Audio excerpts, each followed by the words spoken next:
As we continue to get comfortable with the user interface here in Word 2013, let's open up a document to take it a step further. To do that, we go to the File tab. Next, we'll make sure Open is selected. Now from here, you can actually access recent documents quickly and easily from the Recent Documents list. If it's your first time using Word, of course, there won't be anything on this list. We're going to the exercise files, and we haven't actually opened up any of them yet, so that means we have to choose another option. Notice the next option, the next default, is your SkyDrive. If you're already logged into your Microsoft account, you'll see your name followed by SkyDrive. And this is a great way to store files on the cloud and then have easy anywhere access to those files from any device. But we're going to our computer, and here's where we go to browse not just our own standalone computer, but any network connections as well. This is the old way of opening files, so we'll click Computer. And next, you'll see a list of recent folders you may have accessed. And if it's not on the list, just click Browse. This opens up a separate window, and this is what we're used to seeing when we go to open files in Microsoft Word.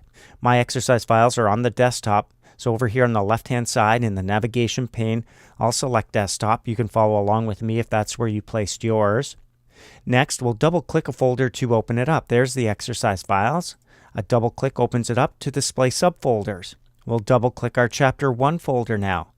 And in here's where we find the files we're going to be working with, including this first one, No Obstacles Bio Reading. Select that by clicking it and click Open. You can also double-click to make it a little quicker. Now it's going to open up the file, and you're going to be using the default view here, which is our Print Preview. If we move down to the very bottom of the screen on the status bar, you'll notice the middle view button is selected. So the print preview or print layout that we're looking at here is exactly how our document's going to print. Over here on the left-hand side in the navigation pane with headings selected, you'll notice there are a number of headings in our document.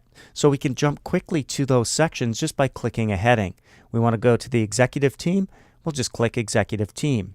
And we arrive at that page. Look at the bottom left-hand corner, you'll know what page you're on. Happens to be page 4 of 5.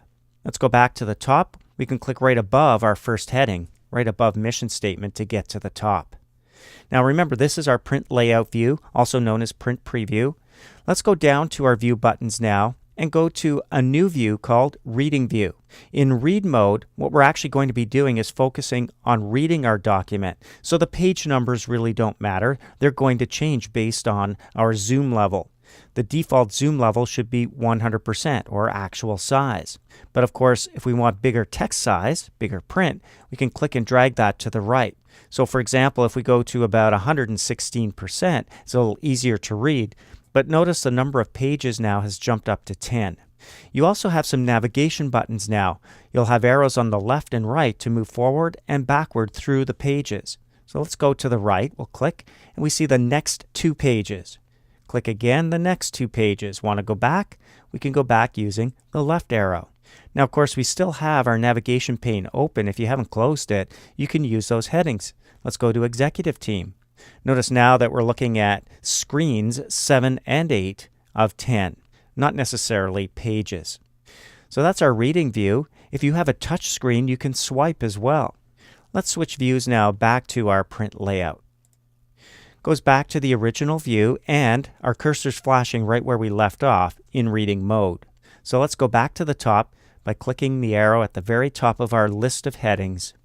And that's a quick look at opening up a document and using reading mode to read what might be considered a longer document.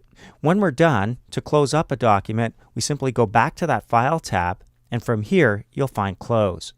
If you haven't made any changes to the document, it simply closes up.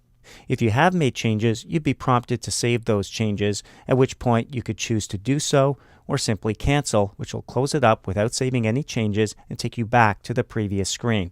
We were looking at a new blank document, so that's what we see as we continue on here in Word 2013.